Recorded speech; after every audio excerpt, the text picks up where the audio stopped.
with these back to class. Thank you, everybody, for coming tonight. It's good to be back here. I haven't been here since June 9th.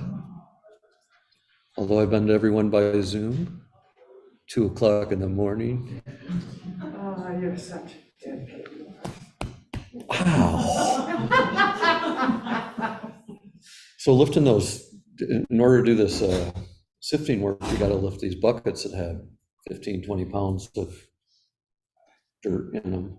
It's like, wow, I got some strength back. But that was last bucket was 6 days ago. I'm already losing it. Look at that nice background. That's really amazing. Way to go. You are special. Yeah. Next week, Dennis Halderman will be here to talk about building a better potato, fighting diseases at the molecular level.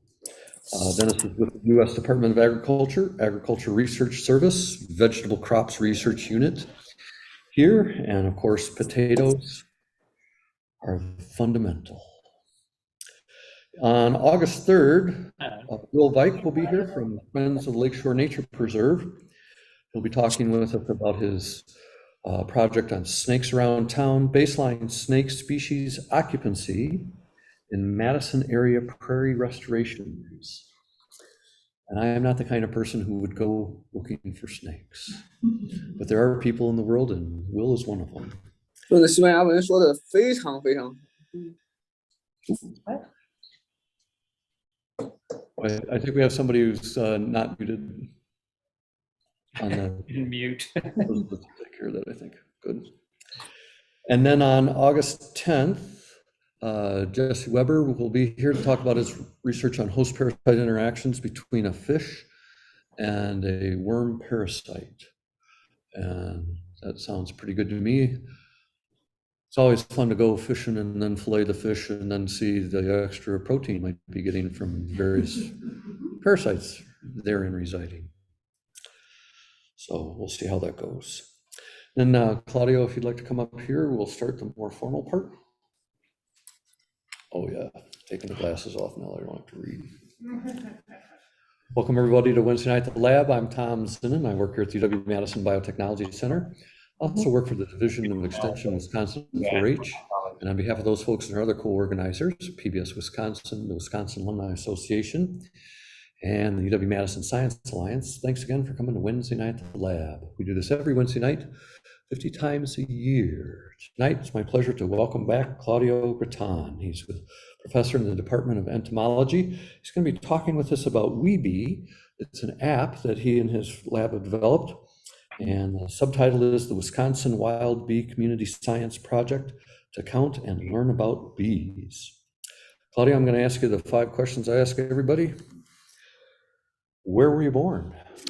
I was born in Italy. I was born just outside of Rome, Italy. And my family immigrated here when I was a kid. Very good. Yeah. Where'd you go to high school? I went to high school in Urbana, Illinois. Oh. Central Illinois is where we immigrated. Well, we should have a talk. Oh. And then where'd you go for undergrad and what'd you study? I stayed at the University of Illinois, which is also in Urbana, Champaign, and I studied biology, but I took a lot of entomology classes. Yes. Yeah. And then where'd you go for your master's and PhD? I went straight to a PhD at Berkeley in California. So I went from the small Midwestern town to California, Northern California, and that was a learning experience. I ended up loving it. It was great. Yeah, they have palm trees in Berkeley. That always made me happy. Yeah, very different.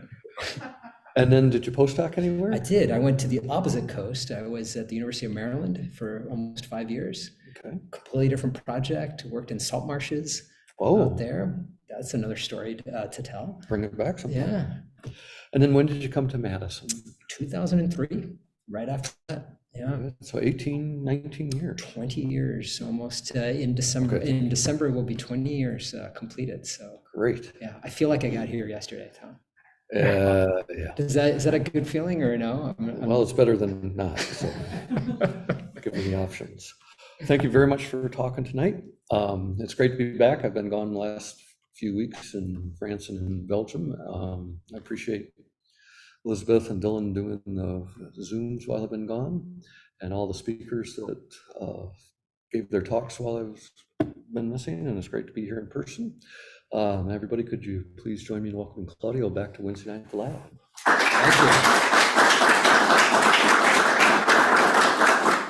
Well, thank you, Tom. Thank you for the invitation. And the last time I was here, I don't know if there's anybody in the audience here who was here last time, but I talked about some of the work that we have been doing in Iceland, having to do with midges. And now I'm going to talk about something completely different. And that's the nature of the things, this nature of the work that I do. I get excited about things and you just pursue them. And that's the wonders of being at a place like the University of Wisconsin. You get to just pursue the things that make you happy. And this particular project has really been fantastic. It was, I'll tell you a little bit about how it was born, why it exists, and how hopefully you can get involved as well. I want to thank Hannah Gaines-Day, who was my partner when we first got it off the ground, and Eliza Pestero, who is a new student in the lab, who's been doing a lot of the outreach work, helping it keep going. And I couldn't have done it without them. So what WiBee is an app, and it's very simple. It's basically a community science project that is based on a very simple protocol, very simple procedure that runs off of a smartphone app. And almost everybody now has, an iPhone or, an Android of some kind. And what the app asks you to do, and I'll talk about this, is to make some observations of bees for 5 minutes in a particular place. Could be your garden, could be a prairie, it could be an orchard that you're visiting, whatever it is. And in the process, we are collecting data about where bees are and what they're doing.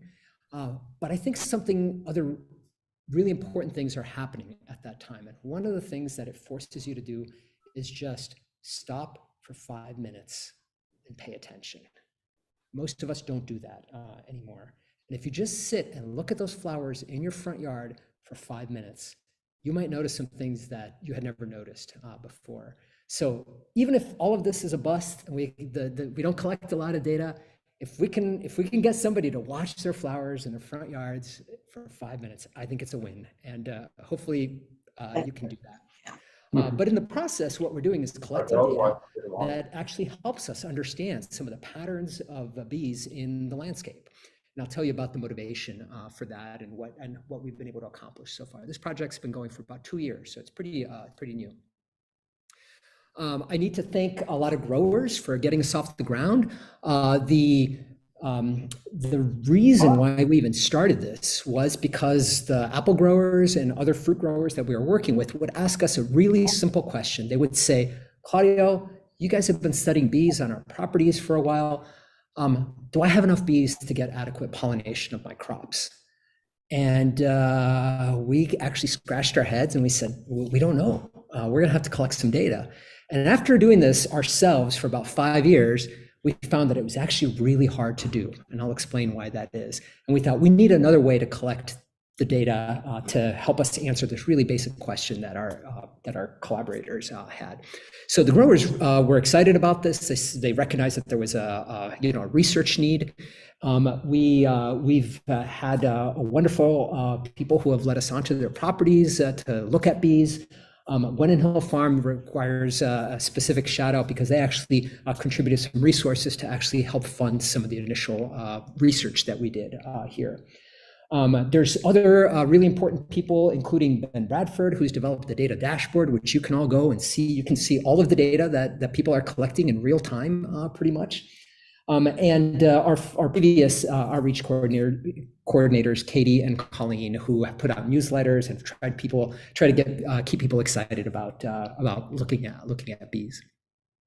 So what I want to do today is take you through 3 really simple kind of objectives here. Talk a little bit about why wild bees are important. I noticed that there's this extra little term in front of this. This isn't just like bees, it's wild bees. And I want to make sure that by the end of today, you understand a little bit of the differences between domesticated bees, honeybees in particular, and wild bees, and why they're critical.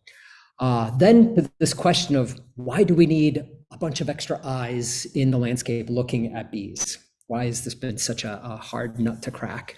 And then a little bit about the app itself, like how does it work? Is this really complicated? How do I get started, and how do I contribute to this particular project? So that's what I want to do today. Before we do that, okay, who's got their smartphones with them? We're going to take a little bit of a detour right now. Who's got their iPhones or smartphones? If you point your camera to it, most phones right now will recognize this QR code. Recognize this QR code, and it'll take you to this site. You click on it, it says polleverywhere.com. All right, and then I will have to activate a poll. And okay. So if you've gotten that far, and if you can even go to your browser, just your Safari or your Chrome browser, and type in pollev.com/A103496, or just follow that thing. Okay. And if you've done it on your phone, and you can say skip when it says, oh, I'm supposed to stay tethered here to the thing. This is driving people crazy back in the, sorry. Sorry about that. You can skip, you don't have to set up an account. You can just like go straight to the thing. And what you should see is this exact screen on your phone at this point. And if you click on the little pictures there, your little pointer will show up right there. So where are the bees here? So this is everybody. You can vote more than once. You can click. There's more than one bee out there here. Did you see my shirt? No, I didn't. So it's the bee's knees. Can you see it online? There we go. This is actually a cafe in State College in Pennsylvania. So, all right. Well, most people got the honeybee right here. Can you see my pointer? Oh, somebody moved the clicker from this thing here. That's a fly. Very good. Most people can recognize a butterfly. Awesome. There are some really tricky things like this one here, which is fuzzy and it looks like an ant. These are sometimes called velvet ants, not a bee, doesn't have wings. Grasshoppers, not bees, very good. You guys are awesome. Number 3, definitely a little bee. Bumblebees right here. These are little sweat bees. These are bees here. This is a wasp. This is a tricky one. That's beautiful though. Very nice. Now, I do this because most people, when they think about bees, think about honeybees. And I'll tell a little bit of a story about that. Okay, I think I have to stop doing something here now at this point. There we go. And now I need to switch back to this. And I think we're back in business. Are we back? Thank you. There we go. Oh, how about these? Are these bees? Oh. Yes. Yeah. This is what most people will sit at a picnic in August. We'll look at this and go, those bees are getting in my beer, or they're getting in my drinks, or my lunch, or whatever it is. 99% of the time it's wasps. Now, wasps are another really important beneficial insect. They're incredible predators. They're out there, they're social, they're scavenging, they're eating things that otherwise would eat our crops, but these are not bees. Okay, so often when we have negative experiences with these black and yellow stripy things, it's often with these guys here. It's not with bees. So, okay, lesson number 1 of the day, make sure we can identify. And the next time you've got them at your picnic, you can say, oh, look at these wasps that are over my thing, and you really impress everybody. Here's something that looks like a bee, but it's not. There's actually a lot of insects that mimic bees, like these hoverflies right here. This is actually a fly. It only has 2 wings, has 1 pair of wings, the front wings. And they actually look like bees because bees, many of them actually can sting. And these may draw some protection from having predators and other things, avoid them because they're mimics of these other things that actually can be a little unpleasant to encounter if you're another insect or a bird or something like that. So why are wild bees important? And why am I making this particular distinction? So honeybees is kind of where the whole let's save the bees thing started back in 2006, 2007. Seems like ages ago, but there was this thing that was hitting the news. People were concerned about the declines of bees. And really what they were talking about was these so-called disappearances of this particular group. These are European honeybees. Here in North America, they're introduced. They're not native here, but they have this wonderful property that they're social. So that you can have thousands and thousands of individuals all in a colony. They easily occupy small containers that we give them, and therefore they're very easy to pick up and move to other places. And they're actually quite docile as far as bees go. It's actually kind of hard to poke them enough and actually get stung by them. You usually do it by accident. You sit on them or you bump into them or something like that. So hives can be, these honeybee hives can actually be very prolific. And they're one of the most important agricultural pollinators that we have right now of many of our crops. Again, one species here in North America, Apis mellifera, not native. And these were the headlines that were hitting the newspapers or the magazines about 15 years ago. What's going to happen to a world without bees because of these observed declines of honeybees? So let me say a little bit about bees and pollination in general. This was a really wonderful awareness campaign that was done by the Xerxes Society, a wonderful organization devoted to the conservation of insects and other invertebrates. And they partnered with this Whole Foods on the East Coast. And they said, well, here's what your grocery store would look like under normal conditions, where the crops here include ones that are pollinated by insects. And here's what it would look like if you didn't have those. You got some things like oranges and maybe some lettuces and things like that.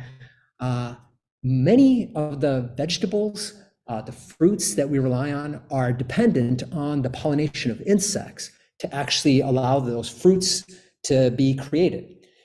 You got to get the male pollen into the female flowers, and that's how you get the fertilization of the ovules, which then swell up full of starches and sugars and things like that. And that's what we eat: tomatoes, cantaloupes, things like that.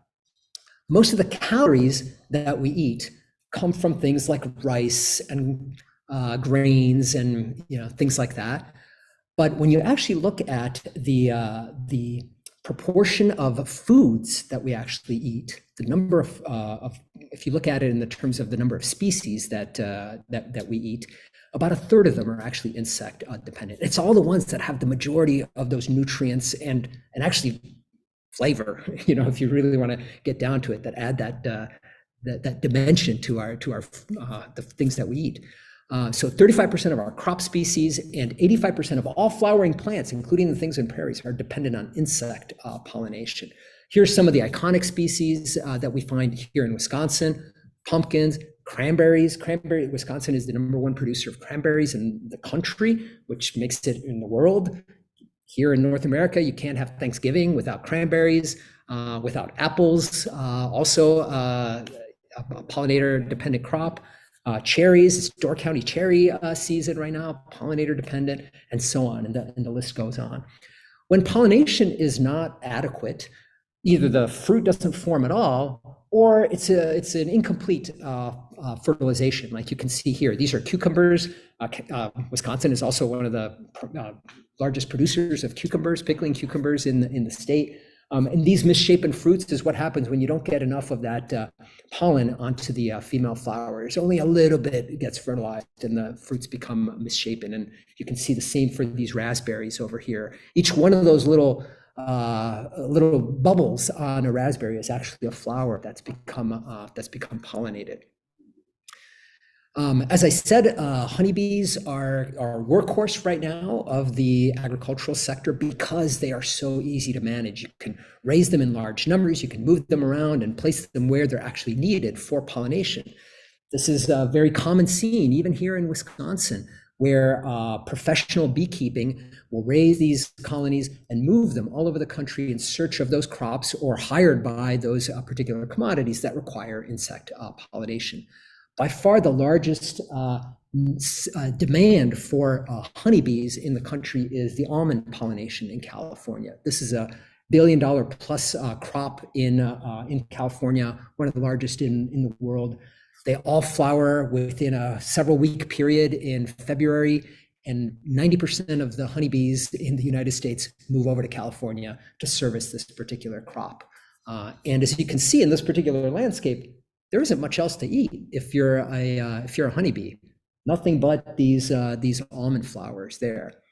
As soon as the almonds go, the beekeepers will pick up their bees and move them to other parts of the country on the backs of semis. So what was happening around the mid 2000s, the mid aughts, the early times of the 2010s, was that honeybees were actually not doing very well. Beekeepers were finding that they were having significant losses of their colonies over the course of the winter. And I'll give you a short story. I mean, we could spend the entire session talking about this particular thing. So what are the stresses that cause declines in bees? Those things that we found seem to be affecting honeybees are also those things that are impacting wild bees as well. Primary among these is habitat loss. This is actually where a lot of the work that we've done in our group has tried to understand, what do agricultural landscapes provide for bees? Where do they get food when those crops are not in pollination? Where are their nesting resources? And I'll talk about the differences between honeybees and wild bees. There was also the discovery of a series of pathogens that were becoming more and more prevalent, particularly in honeybees, but there was also the recognition that some of these pathogens spilled over into some of the wild bees. And so there was concern that this actually could be impacting native bees as well. And the use of pesticides of all kinds, herbicides, which kill off unwanted plants in agricultural areas, but those unwanted plants sometimes actually provide food for bees, other flowers at those times when there is no crop pollination. And the other class of pesticides, which are insecticides. Insecticides, by their very name, kill insects. Bees are insects. And so some of these compounds that are being used actually are quite acutely toxic to bees. And now we're also discovering that they have sublethal effects on bees. That is, they don't kill them outright, but they really mess them up. They lose their sense of orientation, they have impaired memory, they behave differently within a colony, and their ability to make it through the winter goes down, their ability to ward off pathogens goes down, and so on. So all kinds of negative effects of pesticides. And again, we could spend the entire time just talking about these topics. And so coupled with these observations of honeybee declines was an emerging literature as people started to look that for that data that we had for wild bees, there were some concerning patterns that were being observed. This is the range of one particular bee species. This is a bumblebee here. You can see it in the lower left, called the rusty patch bumblebee. The historic range of the rusty patch was, throughout eastern North America, up into Wisconsin and Minnesota. And as of 2012 there, those yellow dots is the only places where they were reliably found. That range has really shrunk. There's a few holdouts on the East Coast in West Virginia and western Northern Virginia. Most of these bees, the few that are out there, are found here in Wisconsin, southern Wisconsin in particular, northern Illinois, and in southeastern Minnesota. So why is that? What's going on here? So there's a lot of research trying to understand that. I also want to point out that a lot of these observations on this map come from observations from people like you. These are citizen science observations run through other programs, and I'll talk a little bit about those in a second, that helped put a dot on the map that said where were these species actually found and when were they found and under what conditions. It would have been impossible to actually develop these kinds of maps very quickly or accurately without the help of a lot of other eyes out there. And it was listed, the species was listed on the Endangered Species Act for protection in 2017. It was the first bumblebee species to get this designation, and others that are under consideration as well. So I want to give a shout out to my colleagues at the DNR who run this amazing bumblebee citizen science project. So if you're interested just in the bumblebee component, I really urge you to go and participate in this. What you do is you go out and you actually take photos of bumblebees. You learn to identify them, you submit them on their site, and they've done an amazing job at collating these data, and they've been super helpful for us. So if you want to focus down even more on bees to bumblebees, this is a great project. So in Wisconsin alone, there are over 400 species of native wild bees that are just out there doing their business. And what their business is that they feed on pollen. This is what they eat. They will visit a flower, not just to bask in it, not just to slurp on the nectar, which is what honeybees make honey from, that we then take and eat it ourselves. But what they're really going for is the pollen. The pollen is their protein. It's like their steak. It's like the main entree of the day. And that's what forms the majority of the food to actually grow their young. And bees are exquisitely designed to actually pick up pollen. Their body structure, the hairs that they have, are actually barbed so that when they go and they land on the flower, the pollen gets stuck in it. And this is intentional so that they can pick up as much pollen as possible. When they go back to their burrows or to their colonies, they brush it off. Sometimes they'll pack it in these structures under their legs or underneath their bellies, and they will pack it, and that's what they actually use. That's what bees are doing for the most part. The nectar is like their Gatorade, their Red Bull. It's got mainly the sugar that allows them to fuel their flight. So they need both, but the pollen is really where it's at. There's over 4,000 species in North America. 20,000 species worldwide of these wild bees, and most of the time we just think of honeybees, as bees, save the bees. Okay, so for those of you that are here tonight, I welcome you to come up. I actually brought a box so that you can see just an assortment of these kinds of bees, so you can see their relative sizes, their shapes, how beautiful they actually are. And as I said, they're out there visiting these flowers to collect the pollen for themselves to feed to their young. But in the process of doing that, they stumble into the male flowers, and some of that pollen falls off of them. And in doing so, the flowers get pollinated. So it's a bit of a mutualism between the bees and the flowers.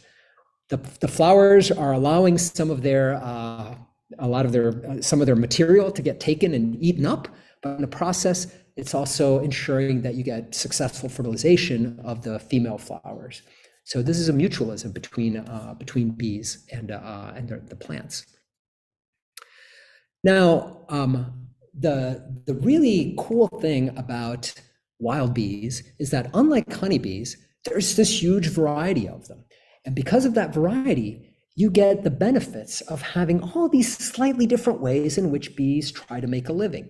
Some of them prefer some types of flowers over others. Some of them come out early in the season, others come out late in the season. Some of them are much better at working a flower and picking up that pollen than others, and so on. And so they have all these features that actually allow them to be much more successful individually often, but as a group, as pollinators. So they deposit more pollen per visit compared to honeybees. Certain bees certainly do that. But in aggregate, that diversity of bees gets you a bit of a diversified portfolio of pollination. So if for whatever reason there's a cool spring that year and the spring bees can't do their job, if there's a cool spring, you want to make sure you've got spring bees that actually are good at flying under those conditions, under the cool conditions. And you've seen some of them in April and in early May, some of the big bumblebees that are actually really good at flying in really low temperatures. They're out there looking for food already at that time of the year. If you didn't have those, you might not get as much of that pollination early in the season. There's some bees that fly better in windier conditions than others. There's some that fly high, some that fly in the understory. So the more of them that you have, the more likely it is that you're going to get that particular function of pollination. Pollination is something that we benefit from. So this was okay. This is, I think, might be the only data that I'm going to show from an actual paper. This is a study that we did, that my student Rachel Mallinger did in apples here in Wisconsin, and what she basically showed in that graph on the right over there, that the more types of bees that you have, more types of wild bees you have, the greater the fruit set of apples that you would get. And she did this by following individual flowers in apples and actually seeing what happens. Do they turn into a fruit or not? And what fraction of them turn into fruits? And the more wild bees you had, the more of them would actually turn into viable fruits. And this is something that others have seen in other systems too. So we talked a little bit about this, bees versus wasps. I'll go quickly through this section. You'll also see wasps at flower. They're often going for nectar. Some of them feed on a little bit of pollen. They tend to have fewer hairs. Those hairs are not barbed, so they don't pick up pollen as easily, but it doesn't mean that incidentally they might not pollinate as well. We're familiar with these things like yellow jackets, but there's all kinds of other beautiful species of wasps. And as I said before, they're carnivorous, they're predatory. They'll feed on other small arthropods, caterpillars, and so on. Flies look different. They look different, especially if you're an entomologist that is used to seeing them. Their antennae are short and stubby frequently. They only have 2 wings, which I grant you, sometimes it's hard to see if they're flying around and they haven't landed. And they've got all kinds of habits. Some of them feed on plants, as in the larval stages. Some of them feed on decomposing material. Some of them feed on carcasses. They have all these very diverse ways of making a living. Some of them, like mosquitoes, feed on blood too. Those are flies. Again, we've talked a little bit about honeybees versus native bees. I keep showing pictures of honeybees because in the WiBee app, honeybees is one of the categories that we want you to observe. They're easy to see. They're kind of large, relatively speaking. They have this amber color. I wish the lights were a little darker. You can actually see it a little bit better here. They fly in a particular way. They're kind of lazy, I think. They're not, say busy as a bee, but they're actually, they're busy, but not that busy. And they produce honey, which is what we harvest. They also produce waxes in their combs, which is where they put their young, and we harvest that as well. One of the things that most people don't know about bees is that in addition to there being this diversity of wild bees, most of them are not colonial. They're not social. Most of them are actually solitary. Mom lives by herself. She raises her young by herself, and they often do so underground. So they don't make these big colonies with waxy combs. This is a small subset of bees actually do this. Most of them live here in these cavities. You can kind of see on the ground these little lumps. You'll see in the spring, sometimes you'll see these little, in sandy areas, you'll see these lumps in the ground. And if you actually get up to them close, you'll see these bees actually poke their heads up. Do I have another picture? Yes, here we go. The bees will actually poke their heads up. They're guarding their nests. And mom is building these chambers below ground like this. And you'll see these chambers coming off of this particular central chamber. And those orange balls that you see there is all of the pollen that she has been collecting over hundreds and hundreds of trips. She's been pulling it together, packing it together, spitting up on it. There's probably some really important microbes that she's contributing to this mass, has antimicrobial properties. And once it's all ready and juicy, she will lay a single egg on it. And those fat little white maggots that you see there are either eggs or developing larvae as you move down into that nest right there. And then she will close that cell up and then she leaves. And Junior is on that ball of pollen. And if mom got it wrong, or there isn't enough of it, or the pollen is contaminated, or who knows what, Junior can't make it. That's it. And that's the next generation. They'll pupate underground like that. Some of them will repeat this multiple times in a season. Some of them will emerge as adults and just wait there until the next season. There's all kinds of ways in which they make a living. If I go back here, There are other groups of wild bees like these cavity nesters, like bumblebees. Bumblebees are social. They're not social. Their colonies are not as big as honeybees. They might only be 50 to 200 or 300 individuals. They live in cavities either below ground, like abandoned rodent burrows, or in hollows of trees. And then others actually nest within stems. Any hollow little chamber that they can find, they will actually line it with, some species will line it with bits of leaves that they kind of stick together with a little bit of a spit and silk. And then they will put their eggs, their pollen balls in there, and then they'll cap it off and build another one in front of it. So there's this little kind of a train of cells that are occupied by mom's hard work and all of her offspring there. Most bees do this. Very few of them actually are social and do live above ground too. So back to that question that we were posed by the growers, like this wonderful orchard here in just east of Madison.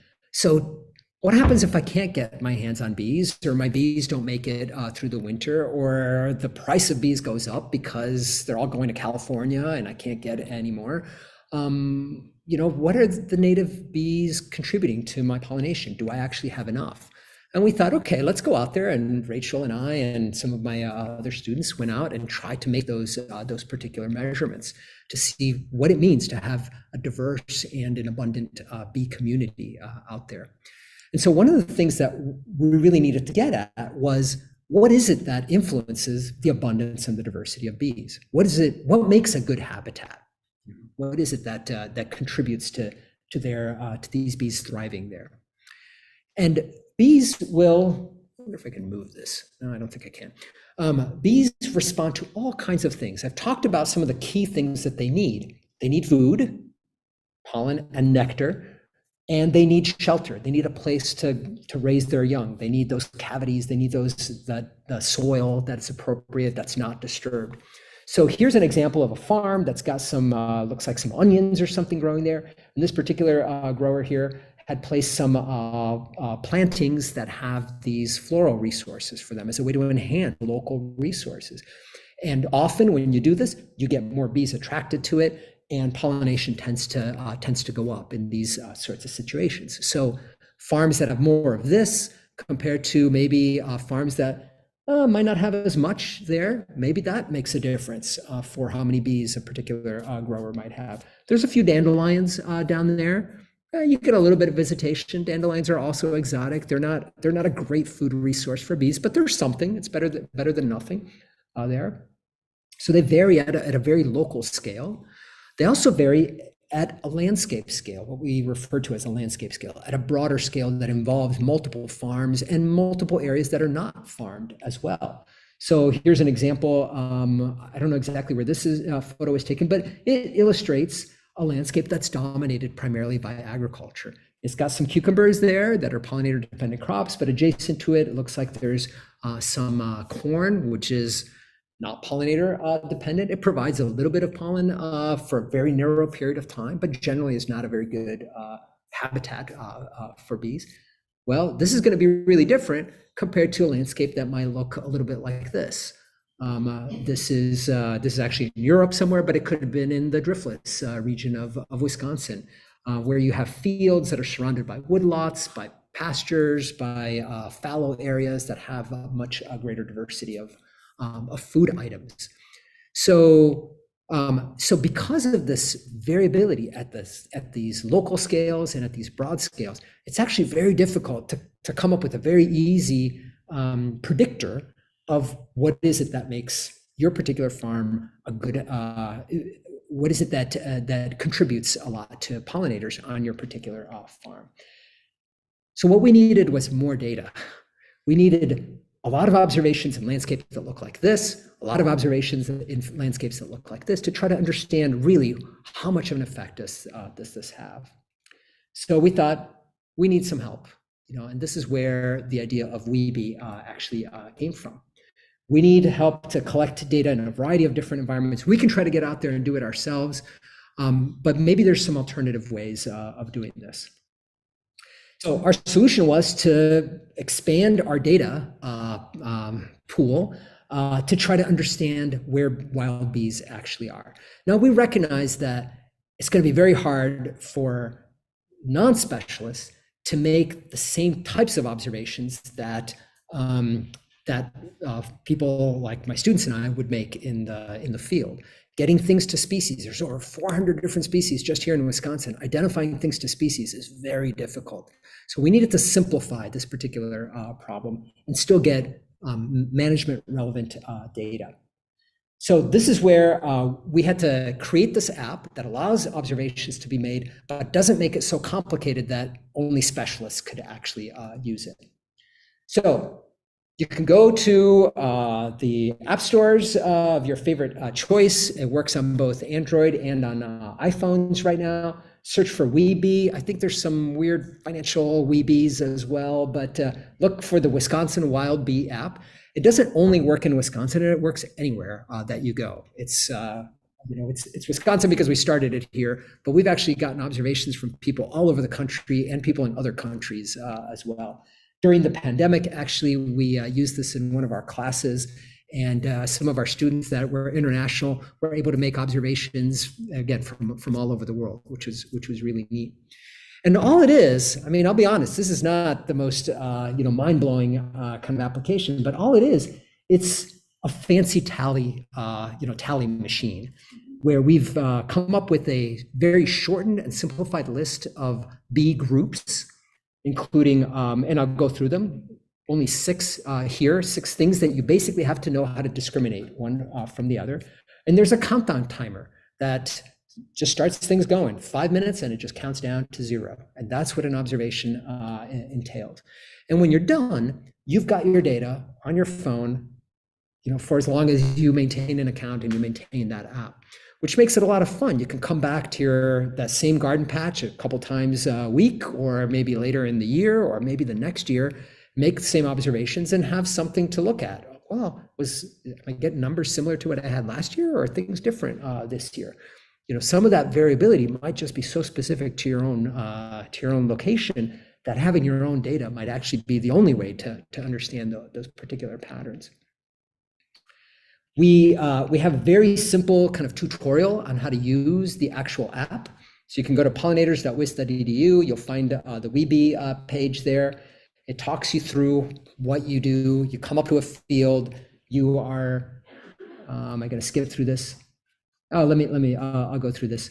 There's a tutorial on how to actually tell some of these bee groups apart. And here's the groups that we've come up with. Bumblebees, big and furry, fuzzy ones, like these guys here. Honeybees, which I've talked at length about. They're kind of these amber color, medium-sized bees.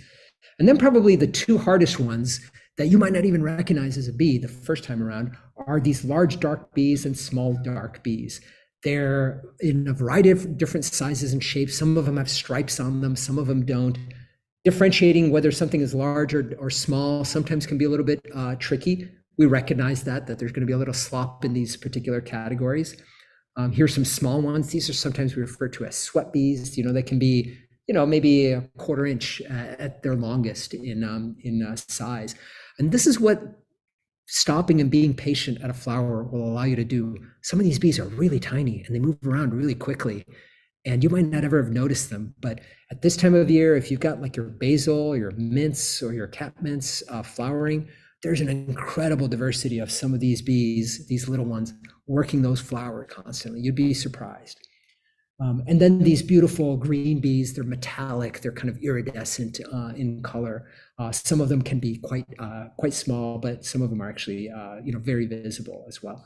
And we thought, this isn't an incredible resolution, but it's actually going to do a lot more than not having that data at all. And there's actually a lot of scientific papers that will take all of that species level data and aggregate it down to these larger categories anyway. And we find that this can actually be quite useful. And then, of course, things that are not bees. Maybe that's also going to be a little bit tricky at first. Things like flies and wasps, and like that hoverfly right there. So very simple. 6 categories, 5 bee categories, and 1 non-bee category. You go to the site. There's some guides to help you identify and learn some of the key characteristics. And then the app itself will take you through a quiz to see like, okay, how you doing? Are you picking up on the differences between, the small black bees or flies and things like that? You got to get at least a 7, I think, to a 7 out of 10. Come on, a C, you can do it. You select a survey, you kind of tell it, okay, I'm going to do a new survey here. And what we ask you to do is kind of pick an area that is about 3 feet by 3 feet. We worked on various dimensions of this, but we're like, this is roughly in your field of view, and we've said that it's like, I don't know, maybe that thick, maybe a slice that's 3 foot by 3 foot by 1 foot. That's the volume that you're looking at. Sometimes you're looking at a fruit tree and the flowers go way back and you're not going to be able to see the bees back there anyway. Then you say something about your habitat.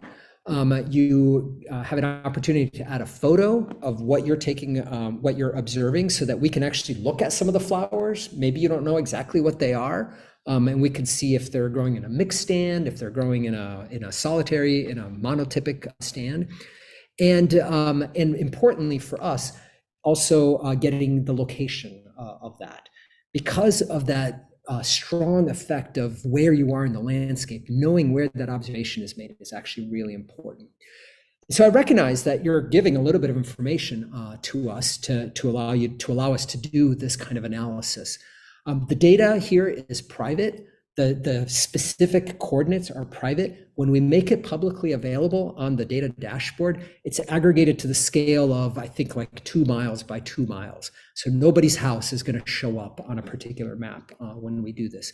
And you can go and look at other people's observations and see what kind of information we've given to see how comfortable you are with the level of publicness that's there. But behind the scenes, we've got the more specific information. We don't allow others to see the photos, for example. We've got that specific information for the research side of the things that we do. We collect a little bit of information about the conditions that the observations are made. And after a year of trial and error, we decided that it was actually more useful for people to pick an area and then select a specific kind of flower that they're going to be observing. So if it's a diverse prairie and you've got like 4 or 5 different things that are in your field of view, you would be picking one of those species to be your focal flower that you're actually going to be observing. So that helps us actually look at the relationships between the pollinators and a plant species much more closely. If you don't know how to identify those things, you can either leave it blank, or there's all kinds of other apps that you could use to actually help you identify those. And maybe that's part of the fun of actually doing this, is learning a little bit about the flowers that are out there. And this is another thing that is maybe a little bit unintuitive. And that is one of the things that we're trying to understand is the pollination that these insects are providing. So pollination happens every time a flower is contacted by a bee. It doesn't matter if it's a different bee every time. It could be the same exact bee touching a flower. From a flower's perspective or from a grower's perspective, it's the number of times that flowers are touched. And so what we want people to do is record the number of times a bee touches a flower. So if one bee enters a patch and it visits one flower and then it picks up and it goes to the next one and it picks up and it goes to the next one, each one of those is a contact, and each one of those gets tallied by you in the app. So it doesn't have to be a new bee. So it's visitation that we're actually surveying there, and we try to remind people of this, but sometimes it's a little hard to internalize. Well, what is it that we're actually trying to record here? It's really a proxy of bee activity. How much are they actually visiting those flowers? There tends to be a relationship between bee activity and bee abundance, but this is probably the best we can get. We ask people to do an observation for 5 minutes. Even better, do it again. And if you could do it 3 times, you guys are champs, because what you'll notice when you're out there is that sometimes one side of the tree that you're observing has no bees on it at all, and you kind of rotate around to the back side of the tree, you do the exact same observation, and they're all there. One side was shady and one side was sunny. Unbelievable. It drives us crazy. If you'd only taken one observation, we would have thought, oh, this is a terrible sight. You get no bees. When in fact, it's that fine scale variation that you were missing. and that is part of the challenge of working with these highly variable, sensitive species to these conditions, is that we can't be there sampling every single condition that's out there. The more observations we have, the more likely we are to get the real abundance of bees that's there. You have the ability to fix some errors in case you're concerned, like, oh, I hit that one 3 times, I only meant to hit it once or twice. You can edit your data. And then, as I said, you guys would be champs if you could do it 3 times within a day, 3 times on separate days, whatever. The more times you do it, the better. If you do it just once, that's fine too. We love you.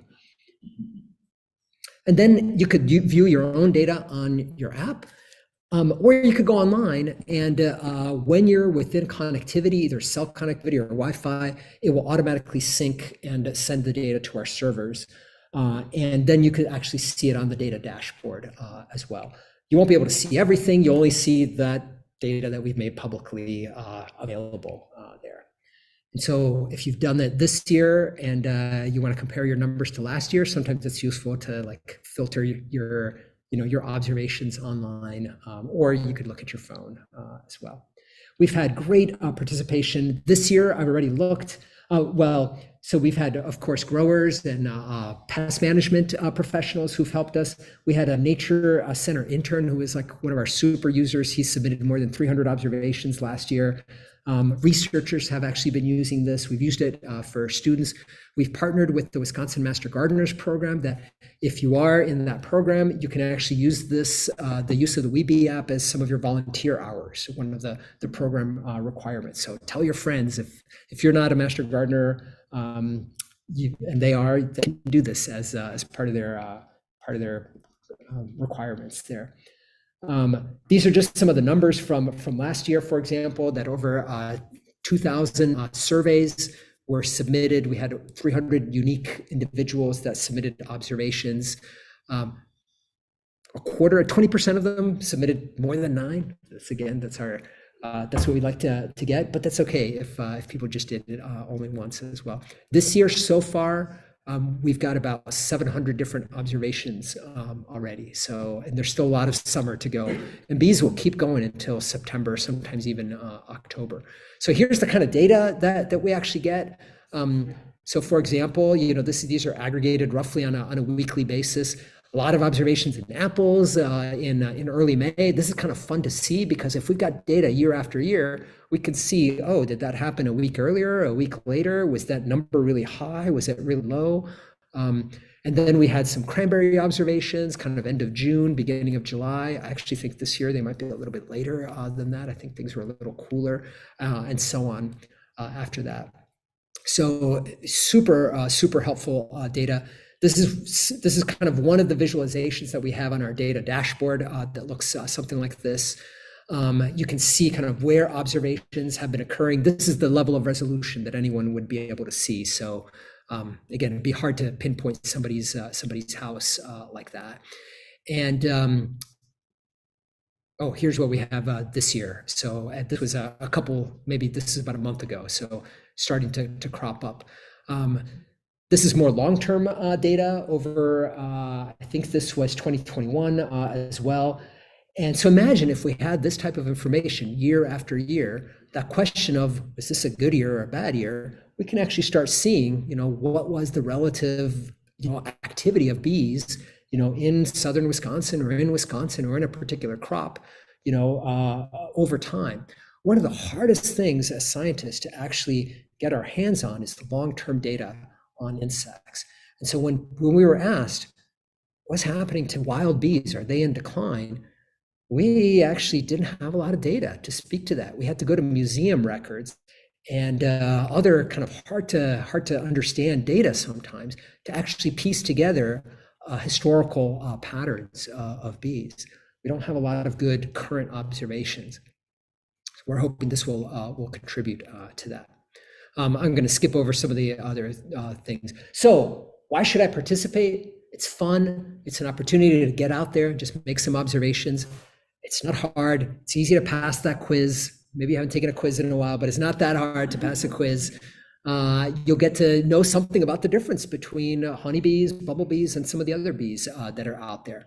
You get your own data that then you can use to understand a little bit more about your property, about the land that you live on, the lands that you visit. And you'll be contributing to the pollinator science that we're doing here, and contributing to a better understanding of Wisconsin's bee communities. And we hope that with this kind of data, we can actually start answering some of those questions that our growers had been asking us. You know, do I have a property where I've got a good supply of wild bee pollination? Or should I actually be bringing in honeybees? Or am I wasting my money bringing in honeybees because I've got lots of wild bees in my landscapes, and so on. Download the app, learn to identify those 6 simple groups. There's some really simple pictorial guides to how to identify them and how to do the collect the data, and just get out there. Bees are out there in gangbusters right now. And then you can sign up and actually get our quarterly, during the summer, we might actually do it every 2 weeks, 2 to 3 weeks, to kind of tell you what people are seeing and what's going on. And if you've got problems, we try to answer those as quickly as possible too. So if you've got any questions, pollinators at WIS.edu, that'll come to me and my team.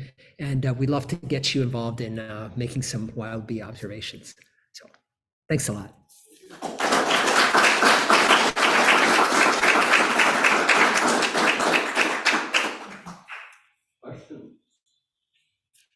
So you say that you want, if possible, repeat observations at the same site, at any site? Anything. Ideally, at the same site. Because then we can say, was it really a question of just the variability of that time of day, of that, maybe of the individual, that was doing it, or maybe the clouds went over and things just kind of got cool. So we'd be able to parse that out a little bit better if we have 3 observations at the same site. They don't have to be back to back to back. They could be Monday, Tuesday, Wednesday. They could be in the morning and the afternoon, or they could be, I've got 15 minutes right now, I'm just going to do them all right now. And that's fine too. But more, a single site helps us tease that apart. Yeah. And then Elizabeth, can you let us know if there are any questions online? And here we go. 2 questions online. We'll get to them. Well, I guess towards the end, you had a chart of pollinators or a number of sightings. And it was per survey, which means that sometimes in 5 minutes, 300 seconds, we had over 200 sightings. Yeah, I think that axis is actually mislabeled. Yeah, I think it's number of surveys or number of individuals. Actually, I think is what it was. Yeah, number of visitations, I think is what it was. Usually in a 5-minute period. Oh gosh, I've had everything from 50, contacts with flowers by bees. There's you're looking at a patch of catmint or something and bees are just all over it. It's incredible. And sometimes you'll sit there and in 5 minutes, you might see 1 bee. And it can be a little frustrating, but that's data. 0 data is data. In fact, sometimes that's some of the most important data that we have. This is actually one of the challenges of some of those bumblebee sampling programs, that people submit pictures of rare things because, hey, they saw that really rare species, and they only submit things when they see them. They don't submit an observation or the note that I went out and I didn't see anything. And those zeros are actually what anchors all the other observations. And we have a really hard time making sense of that data when we don't have the zeros. So submit 0 data. It's really important to us, actually. Yeah. Does the no-mo really make a difference?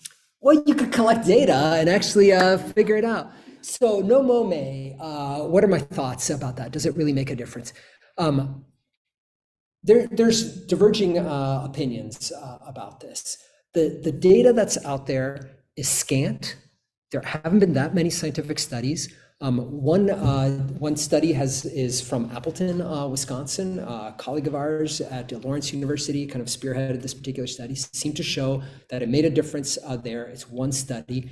But really what it tries to get at is in the spring, especially in urban areas, We like our lawns clean and we don't want to see any weeds in them. And there actually aren't that many flowers around for bees in early May or late April, early May.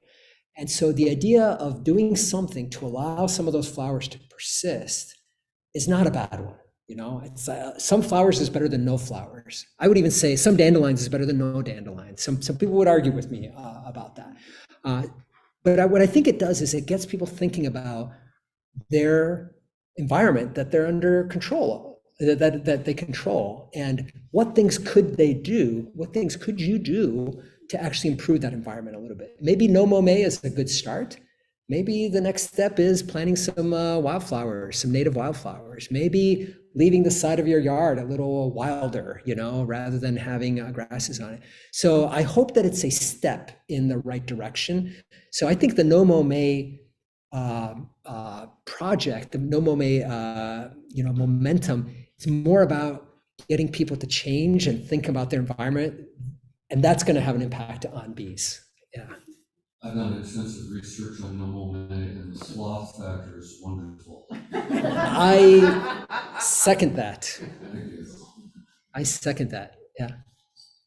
I'm curious, what's the radius that a bee can act in their activity? Yeah.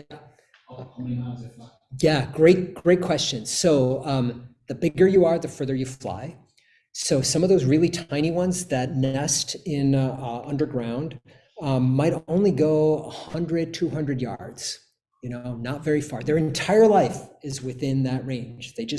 And they've got to fly out, they have to find that pollen, and then they have to come back to their nest. So they have a home base that they need to come back to. It's not like a lady beetle, you know, like some of the other groups that I work on, that they're just eating wherever they go, you know, and so they can forage far and wide. Something like bumblebees and even honeybees.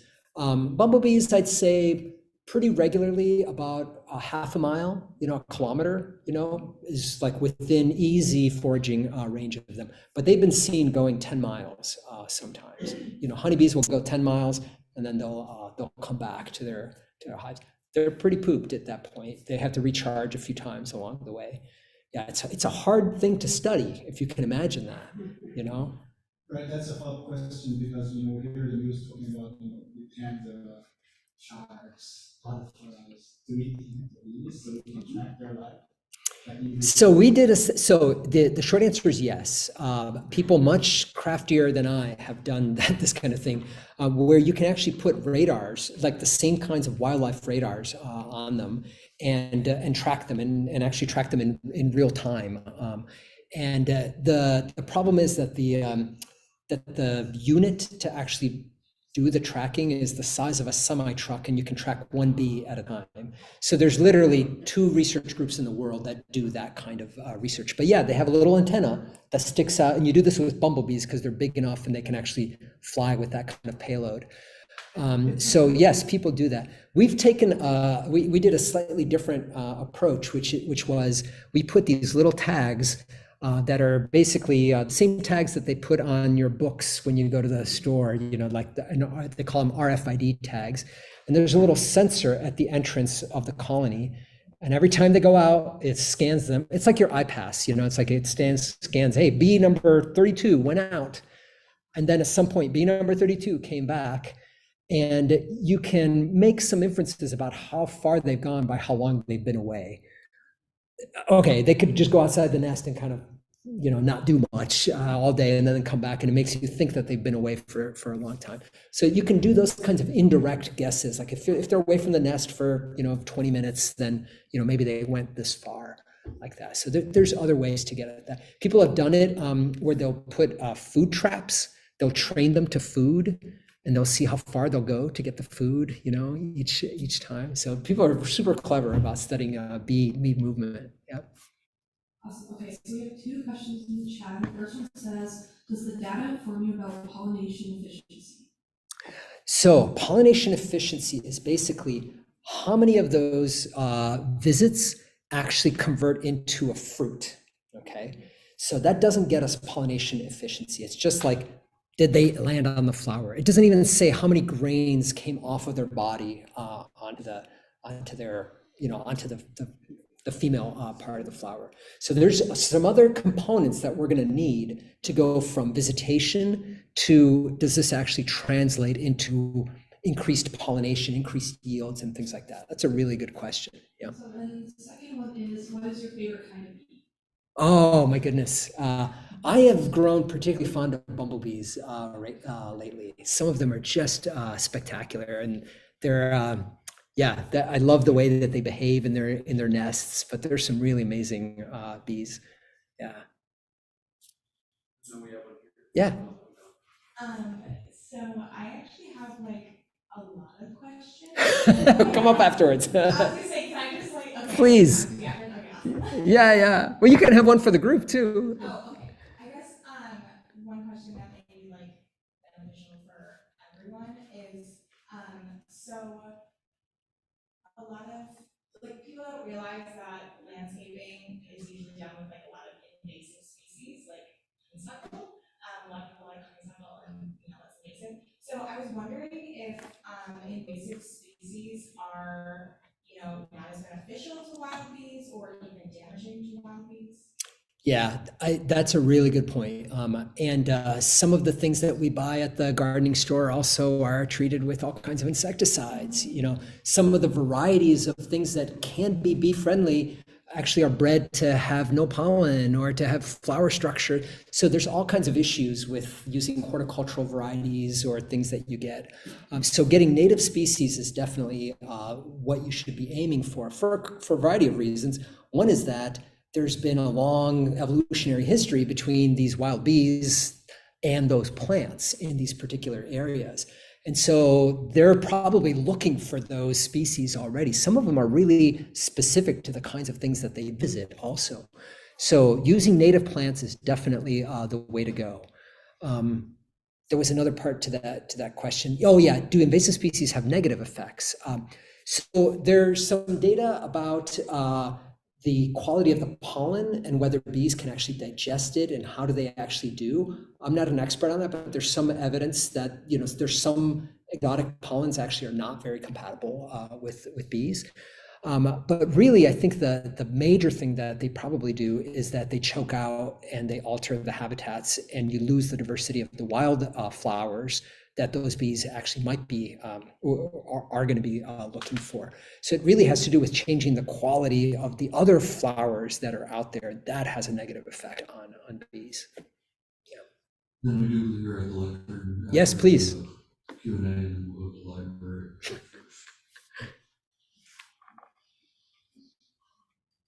I'm glad to hear you love bumblebees, because I just have to ask you, my husband has a wonderful little native garden on our side of our house, and we're sure he has a pet bumblebee that follows him around from garden to garden. Is that possible?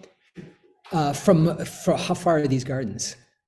Oh, 30 feet from each other. Oh, But John will be out there and Mr. Bumbles will follow him around like a pet.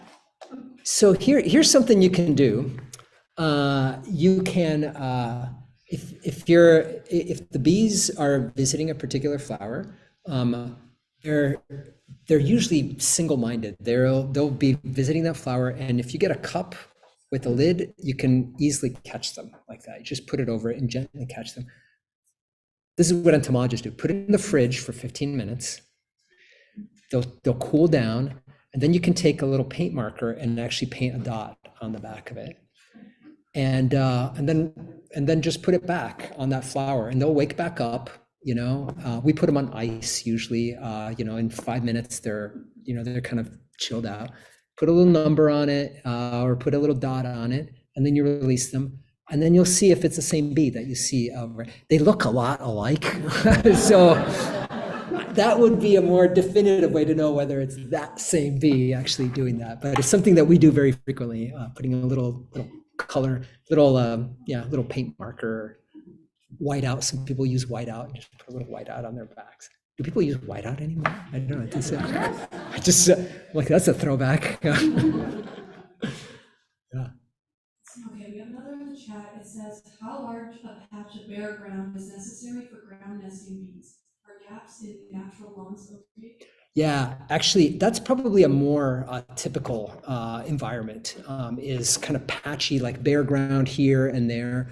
The ground nesting ones often like soils that are easy to dig in. So if it's really compacted clay soils, that tends not to be an ideal environment. What's probably even more important is that it's not tilled. So don't go hoeing it or something like that, or that's why cornfields are not great habitat for ground nesting bees. They're tilled, especially the ones that are tilled. That's why they're not great. So yeah, even bare ground, something that gets light, is important for them. We did a study once where we compared harvesting of grasslands, just going through with these big mowers and then packing up all the biomass. This was for a bioenergy study, biofuels study that we were working on. And we found that the hauling away of that biomass actually opened up that ground compared to just having these grasses all the way up.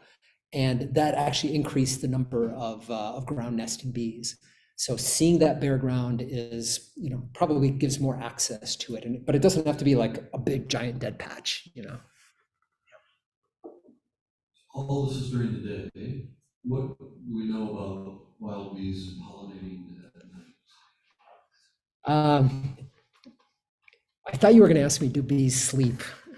And I was like, oh, Tom, do sleep. Honeybees, which have probably been the best studied, actually also do have circadian rhythms that you could interpret as sleep. Actually, they probably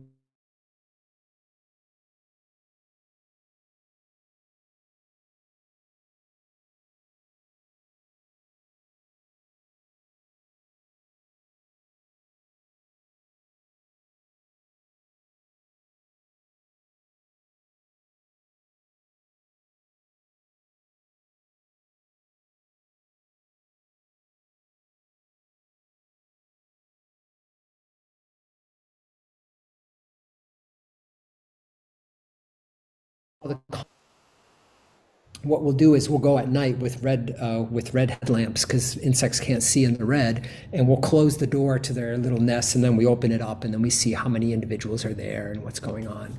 So they're still moving around a little bit, but they're definitely more quiescent at night. Yeah, I was interested from the point of view of the plants. And a lot of plants close their flowers at dusk, but there might night blooming cereus and some others. Yeah, there are others that open up at night, and some of those are actually pollinated by nocturnal insects like moths and like beetles or like bats or other other things, depending on where you are. Yeah. What light frequencies do bees see in? Do they see into the ultraviolet? They do. See into infrared? Yeah, not as Differently than we they do see. They're shifted more towards the UV. And because of that, actually, there are some really clever ways that you can actually visualize flowers and the pigments that are in flowers, including the spectrum that reflects into the UV. And flower patterns actually look really different, when you add those things that we actually can't see. So yeah, they're shifted more in that direction, not as much in the red and the infrared. Yeah. So I saw that picture of the forklift and the honeybee colony. How many bees get left behind? Oh my goodness, that's a really good question. I don't know. I am certain that some fraction will be left behind. When they put them on there, I was on the highway in Florida a couple of springs ago, and I found myself next to a semi-truck. And on the semi-truck, it was full of bees, and it said, "Got bees?" ? And it was covered with like a very dense, transparent tarp like that. So I could see the colonies behind it. And they stay put when they feel that much wind. But yeah, before they pick them up, they probably lost a few. Yeah, Wouldn't they pick them up at night? they probably would. Yeah, they probably do it at night. Yeah, when it's cool. Also, you don't want a bunch of angry bees. Bees are sleeping. Yeah. Get them at night and transport them, enclosed like that. It does stress them out. You know, apart from the fact that once in a while you'll see a news report of a semi truck spilling over onto the highway, which is really sad. You know, somebody's livelihood is on the highway. Not to mention all those poor bees that no longer have a home. But it is stressful to package them up, you know, feed sugar to them while they get transported from California to Washington to pollinate apples, and then they move over to, you know, do something else. It is not an easy life, I think, and some have pointed at that, at kind of that migratory beekeeping as one of those additional stressors on bees. Any other questions?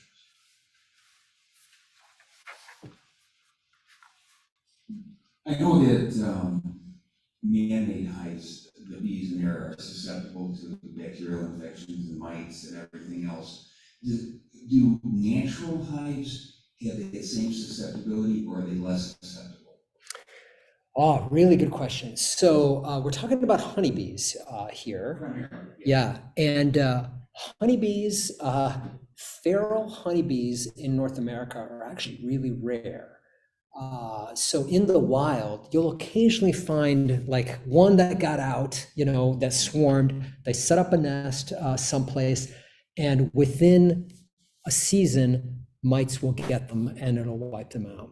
So one of the bizarre things, and we do a little bit of work on honeybees in our group. I'm not a specialist. Hannah Gainsday in my group is our honeybee specialist.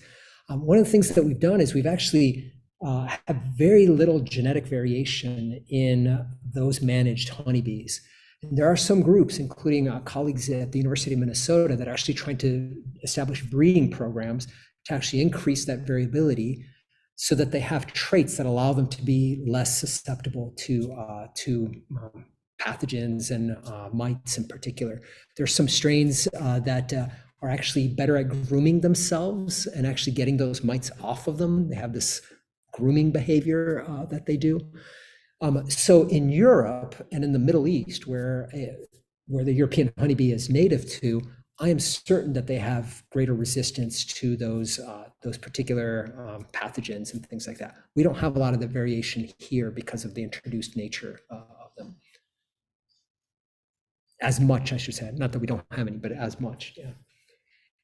Bees have a very short lifetime, right? That they only last for the season, and next year new bees will come out. I should have also added that, boy, bees are so diverse. So there are some that do that, you know, live 2 months and then they're done and their offspring will show up next year, you know. So they have one generation a year, but the adults might only be active for, 3 weeks or a couple of, months or something like that. Bumblebees are an annual species. So early in the spring, you'll get the big queens that you'll see moving around, and they're just like, there's nothing out there. The snow has just melted, and all of a sudden you see these big black things kind of flying around. I think it's just like amazing. I think it's the beginning of spring for me is not when I hear the birds, but when I see the bumblebees flying around. And mom sets up the nest. She's already has fertilized eggs in her. She mates in the fall. And she will start the nest all by herself, and she'll go out and collect food and raise the first brood of the workers. And after the workers come out, she stays put, and the workers go out and get the food, get the pollen. And then the nest grows through the summer. At the end of the summer, she starts making new queens, new virgin queens. Those virgin queens will go out, they mate once, only once, and then they go and burrow underground or burrow under the leaves. And that's the next generation for next year. So they're an annual species.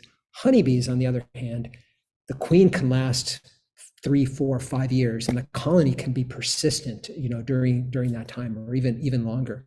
So there's everything from ones that live, a month, to ones that live annually for a year, to ones that might live multiple years.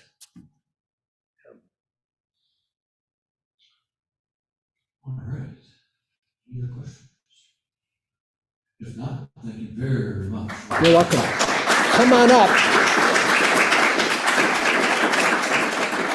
We'll see you next week for the potato talk, and now we've got the walk with the bee trail.